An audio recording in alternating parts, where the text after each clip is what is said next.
Hi, and thank you so much for checking out this video. My name is Caroline Weiss, and I'm very excited to be talking about sustainability with you.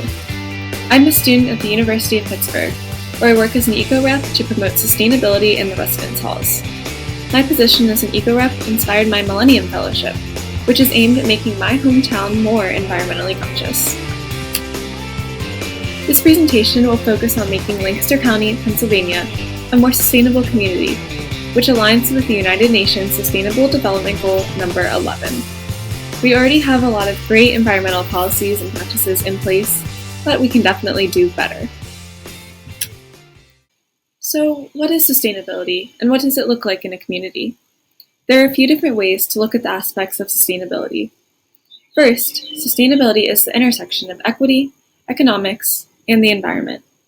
You can also think of this concept as a balance between the needs of the planet, profit, and people.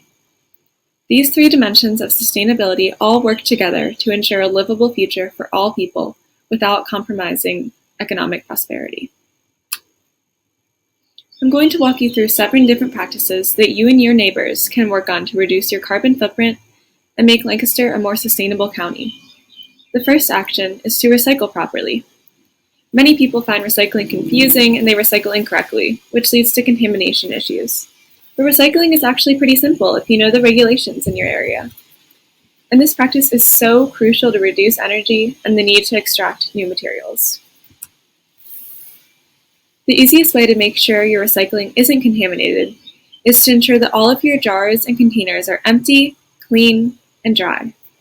I know this takes more effort, but your lessened impact on the environment by correctly recycling is so important.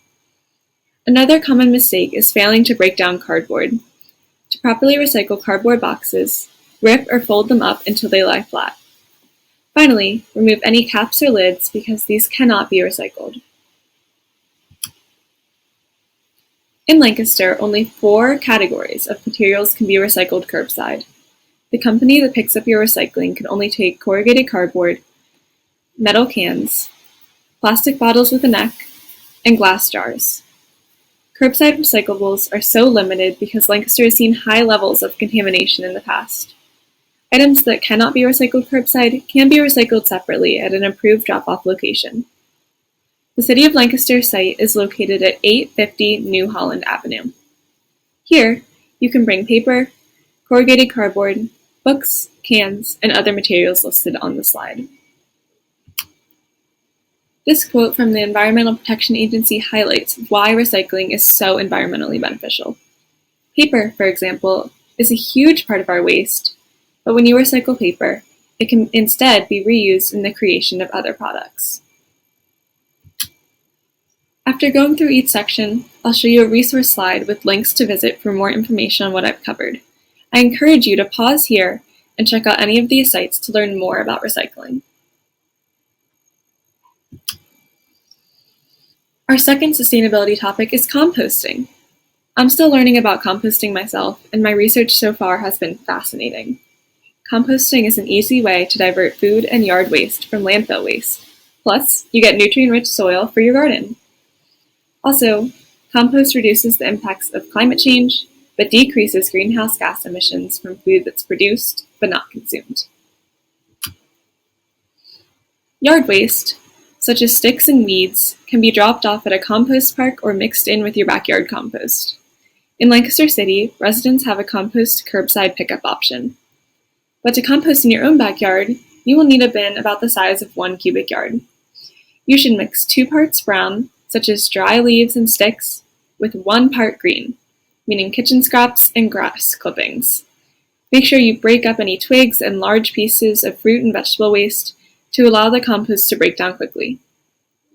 Finally, keep your compost turning and keep it moist by occasionally watering it. Your compost should look and smell like rich soil when it's ready. Here's a graphic depicting items that you can and cannot compost. Yard waste and most food waste is compostable, but remember that meat and dairy products are not.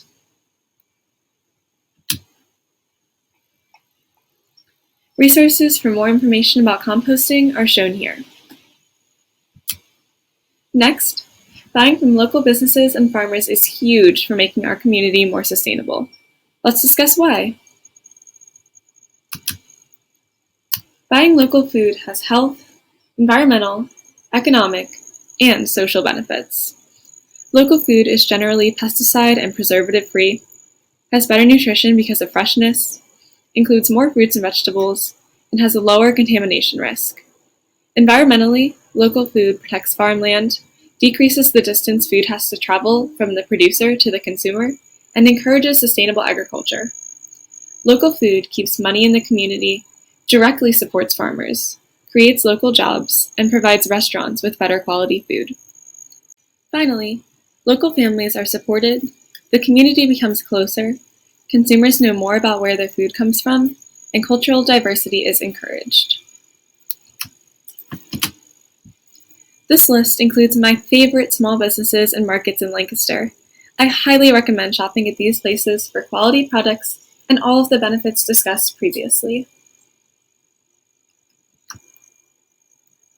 For more on why you should buy local and ideas about great businesses to support, check out these websites. The next sustainable action I'll discuss focuses on the reduce part of reduce, reuse, and recycle. Reducing your consumption is the most significant of these 3 R's because it effectively conserves natural resources and landfill space.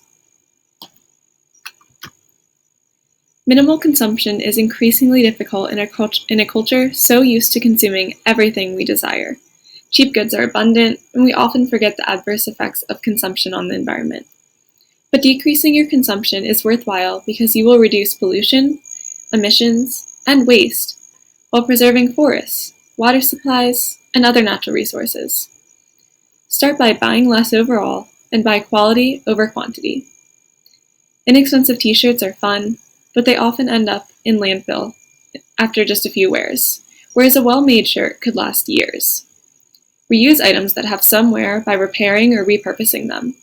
For example, an old t-shirt can be made into a reusable bag. Lastly, buying secondhand reduces new production and still allows you to switch up your wardrobe. I recommend Plato's Closet and Deja Vu Consignment in Lancaster. This quote from the United Nations page about Sustainable Development Goal 12, Responsible Consumption and Production, reveals the devastating future impacts of continued high consumption levels. We will soon exceed Earth's carrying capacity unless we change our behaviors. Tying in with conserving resources, I want to highlight water and energy conservation. We have very limited amounts of these resources, and we can do our part to conserve them by making a few small changes. I've listed several tips here, which you can pause and reflect on, but I'll emphasize a couple of them. Make sure you turn off the faucet and lights when you're not using them, like when you're brushing your teeth, doing dishes, or leaving a room. Switch to energy-efficient light bulbs and unplug your electronics when you're not using them. Try to use your air conditioning and heating systems less often and less intensively. Renewable energy sources, such as wind and solar, are quickly becoming less costly than burning fossil fuels for energy. Using clean energy helps reduce greenhouse gas emissions, decreases air pollution, creates jobs, and is cost-efficient overall. Invest in renewable energy if you're able and encourage your neighbors and nearby businesses to do the same. Here are some links with further information about how to conserve water and energy. Next, green spaces are incredibly beneficial for communities, especially urban areas. Our parks and gardens keep us and our environment healthy. The World Health Organization states that urban green spaces are advantageous for all aspects of human well-being. So why do green spaces matter? They reduce the urban heat island effect, which occurs when areas with lots of asphalt absorb more heat than trees and natural surfaces do. Parks encourage exercise, they build community, decrease pollution levels, and improve our mental health. When we get fresh air and unplug from the chaos of our devices, we often become much happier and more refreshed. Some of my favorite spaces to get outside and hike in Lancaster include County Park, Tuckwon Glen, and Chickies Rock. This slide has additional resources that explain why green spaces are so vital. Finally, I encourage you all to advocate for sustainable city management. Our policymakers should have sustainability and equity at the forefront of every decision that they make so that future generations can enjoy Lancaster as we have. Green infrastructure, bike lanes, affordable public transportation, and investment in renewable energy are all components of what sustainable policies often involve. Some necessary policies in Lancaster include the creation and maintenance of green spaces, an investment in green infrastructure and clean energy. Green It, Lancaster, is one example of a great, comprehensive plan to utilize technologies to mimic and restore the natural hydrologic system and mitigate the impact of a combined sewer system that releases untreated human waste into the Conestoga River. Another awesome step Lancaster has already taken is creating bike lanes in the city to make biking safer and encourages this form of emission-free transportation.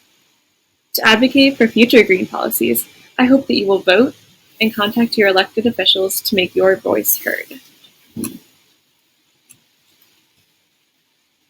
Here are more resources about Lancaster's existing policies that I've talked about. Most of my advice in this presentation was about small-scale action, which is often considered less influential than corporate or national sustainable change. However, individual action demonstrates to those in power that their citizens or customers desire large-scale change. Additionally, any reduction in emissions helps lessen global warming and is definitely encouraged. This infographic shows that work on sustainable cities is needed worldwide. One statistic that really stands out to me is that air pollution caused 4.2 million premature deaths in 2016, which is incredibly tragic and avoidable. Please continue educating yourself on sustainable actions and encouraging others, especially those in power, to do the same. Sustainability is so important in our community because improving our eco-friendly practices will lower carbon emissions and help ensure that future generations can enjoy a beautiful community. Also, green living protects natural resources, improves health, and advances equity. Remember that our community has the power to make an impact.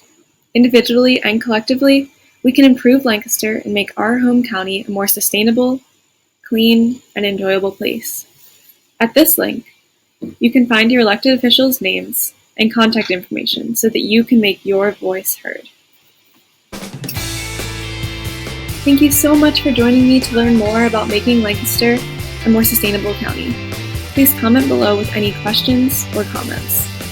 You can also email me or reach out on social media. I'm so excited to keep the conversation going. Finally, here are my works cited that do not appear in any of the resource links. And thank you again so much for tuning in.